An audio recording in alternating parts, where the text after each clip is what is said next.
there were 4, and one of them has been taken out. It could be the fall of a second IKL team if Alpha 7 comes with the miraculous reverse sweep again. If there's anything we've learned, IKL teams can only take out other IKL teams, right? That's how it works in the KIC, at least thus far.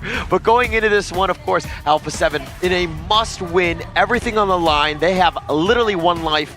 How are they going to go? Backs against the wall. They need to draw every single game plan and execute it to a perfection here if they want to force this into a game number 5. This is, once again, Bigetron taking on the side of blue. And their opponents will be Alpha 7 Gaming fighting for survival in KIC2025. Shock VR's last hope going into this one. Alpha 7 with this draft, this Flowborn tank, is it going to be enough to deal with ZonQ's Luna, who we know flies high and is so difficult to deal with? Regardless of what the situation is, ladies and gentlemen, boys and girls, buckle up, because this one is a long one. Yeah, this is definitely going to take some time in that sense, right? Because you know that Bigetron, they're going to let ZonQ get his farm. They're going to look to just kind of let him get to that back line. Fury and YSace are looking very juicy for him. So they're going to, you know, again, let him get his farm though. Yes, and this means, you know, this pressure on the top side is going to be very important. Tough Z against Nyap, this is very important for Nyap to win. Because if he gets that level of advantage, not only does he win in lane, he will be able to wave clear faster, get the faster rotation, and that could definitely translate into first blood for Alpha 7. Yeah, and I mean, let's talk a little bit about Bigetron's Ormson on this Lucian. Like, last time, they were just rolling, right? They were just completely in the lead. They were taking towers left and right from like minute 2, right? They were putting the pressure on. And like, what does he need to do the same thing? Does Bigetron need to play very fast in this one? I'm not sure, because look, I have forgotten about that Ormson performance. I think he needs to show me that same performance again to refresh my memory. Okay, all right. Well, I think Ormson, I mean, his ability to do it, I'm sure he's going to want to do it, because once you accelerate like that and take those early towers, it makes things much easier when you have that lead. Yeah, and you can start to see the difference maker. Now, we've already seen the major difference, right? Flowborn tank, he does not work well with the range attacks of ZonQ and this Luna. And that could be a winning condition here. Could be. But Danny, on the other hand, I mean, on this Flowborn tank, like, he needs to just farm. He needs to be so tanky that ZonQ needs to, like, respect him come team fights, and then, like, that turnaround that Danny might do and just potentially kill ZonQ. Yeah, it would be great if Nyap can freeze the lane against Tough Z, but it's not going to be available right now. As you can see, they've already left the safe space right. Nyap. Oh, Nyap actually flashing away. Saw that ZonQ was coming. Fast fingers there. Great decision. You don't want to give a first blood here. First blood in this particular game, I feel, is the most expensive first blood you will ever experience. Oh, for sure. And now they're looking to go for that flank, and they get the nice little stun on him, and no chance for Valau to get to safety. And you were talking about first blood. Is this game over, Kin? Yeah, pretty much so, guys. No, I'm just kidding. But it is a painful one. Yes, it is onto Valau 1, which is a roam, so it's not the most damaging in terms of like EXP, but you do give a growth to the side of Zan. Yeah, Ormson caught him out. He wasn't able to get out. The stuns are real from this Lucian. Something to take note of. But again, sticking around with Zan, like, he is just like this big bruiser, like the perfect bodyguard in this lane. Yeah, and Ormson, he hasn't really extracted the full value of the Lucian yet, right? The full value is when he actually dives the towers, he gets the skills down, he actually recovers health when he damages the towers with his skills. Yeah, now it looks like Alpha 7 here. They're looking to just deal with this Ormson, who's just going to be in the lane. And, I mean, this Ormson, he's very tanky. He's really annoying to deal with. Oh, but in the bottom lane, they find YSacer, and Valau, he's going to be chased down. ZonQ not letting him to get away, and he gets sniped as well. ZonQ making plays already. All right, I'm so sorry, guys and girls. This might be a fast one. I mean, look at the lead they have. It's going to be 3-1 in terms of kill score, but there is going to be some decent damage dealt across the gorge. Yeah, just really looking good for Bigetron already. ZonQ is in a must-win. He's like, wants to end this series as quickly as possible, and he's doing everything in his power to do so. They can push Fury back here. This could be a guaranteed T1 because Ormson is around here. You will start to see the value of why this Lucian is such a great pick. Yeah, and now this Tyrant gonna be picked up here. Very quickly done by Bigetron. And this is the power. Like, you have this early game lead. Now you can use Ormson's Lucian to kind of shock those towers and just disrupt as much as possible and take them down quickly. Yep, done and dusted. Very nice poke by the side of Neo. This is also one of the strengths of the Lady Chen, right? You're able to check the brushes for free. All you have to do is use the Ocean of Tears with the flowing side as well, and you get free damage out with the top lane. He's going to go for Niap in the top lane. No, it doesn't look like he's going to get too much value out of that one. Niap is about 60% life. Okay, Caesar did get that a Blood Ripper. So this is going to be valuable for him at this point of the game here. But at the same time, Zan does have the Doomsday. This is going to be valuable in damage against Danny, who is a tank. So every single percentage of health is going to dwindle really fast. Yeah, you need an answer to Danny at some point, right? I mean, Zan is definitely the guy. ZanQ will be looking for the others that are a little bit squishier and easier to deal with. But now Danny, they're taking some shots from Zan. Thompson, waiting. Yeah, he's not going to actually commit for this one. I mean, at this point, it's really about positioning, right? We see the main difference here. Ormson, he wants to just catch up. More importantly, why Caesar? Or maybe even Velau, right? These two picks. And in the rare occasion that he gets his hands on the Fury, I think it would be great to force him to use his board early. I mean, if he's able to find him. I think Fury's had a pretty good series throughout. He's been very good with his positioning. But ZanQ, again, he's like a man on a mission. He's able to dive and find you from any angle. Board? Now they have the board. Oh, Neil just barely gets on out. Ormson is stuck in.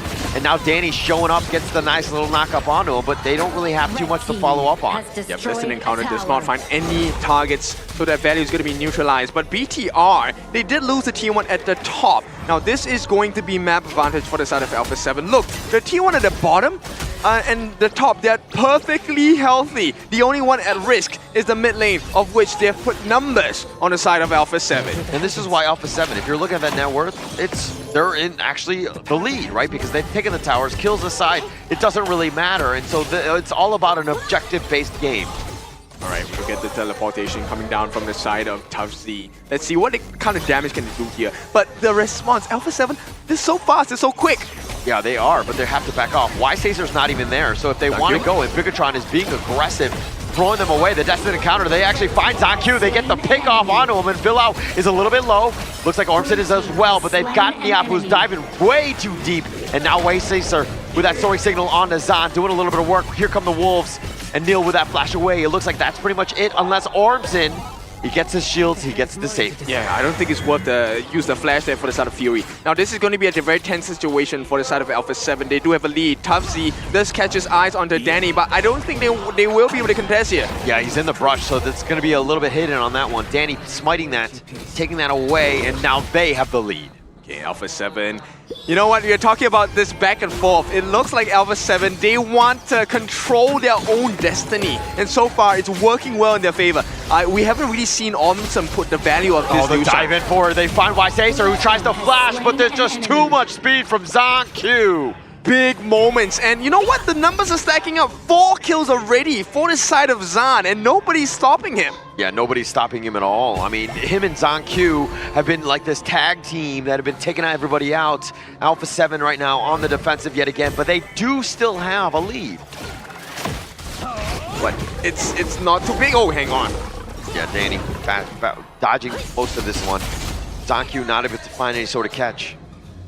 Okay, so let's see. The T1 now going to be traded out by the side of BTR. This is the kind of response they need on the IKO squad. Alpha 7, let's take a look at the rotations. The responses in regards to the aggression from BTR have been really quick, have been really efficient so far. And it doesn't seem like it's going to go away anytime soon. Yeah, probably not at this point. Bigetron, no. I mean, this is all about Zan and ZanQ to carry them to victory. As long as ZanQ's on the table, I think that they got a good chance here.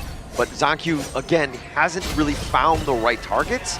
I mean, it's, you know, a couple kills mainly from Zan, but he's kind of been setting things up. And now with this Tyrant about to be taken out, it looks like it's going to go the way of Bigetron. Okay, it should go to the side of BTR. ZanQ secures it for the team. This is going to be a great advantage for the side of BTR. And right now, Alpha 7 getting slowly but surely muted across the entire gorge. Yeah, taking everything at this point. Alpha 7 right now doing a good job of finding some sort of value. Oh, Caesar once again cannot be isolated like that. That's literally free food for ZanQ. And now they're continuing on. Ormson, can he get some sort of catch? They're going to look like take the Crimson instead, and Alpha 7, they're left wanting yet again. Yep, look at your watch. The time is now. BTR, they have the timings on the buffs. They have the watch on the T2s on the top side of the map as well. And Alpha 7, now they have to try and make the trades. But this means Niap needs to do it alone. And 1v1, ZanQ wins you out. Yeah, almost with everybody at this stage, right? I mean, he's getting to that point, but here comes the board. Ormson is stuck in.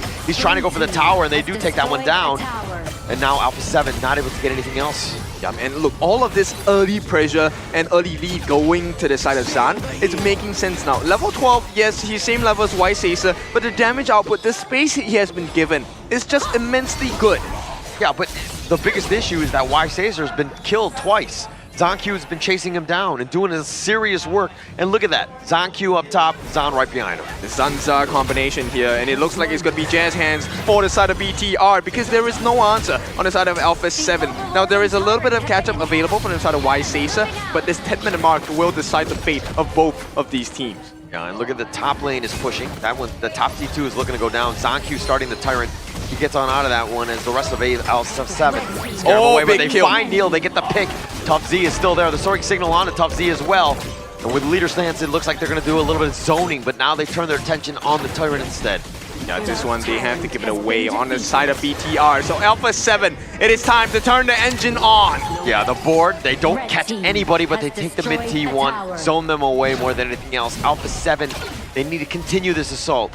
Yeah, you can see the value of the Tyrant buff going into the hands of Alpha 7 now. They're able to regain control of the Gorge for a little bit, but ZonQ already has arrived at the T1. This is a dark map for the side of Alpha 7.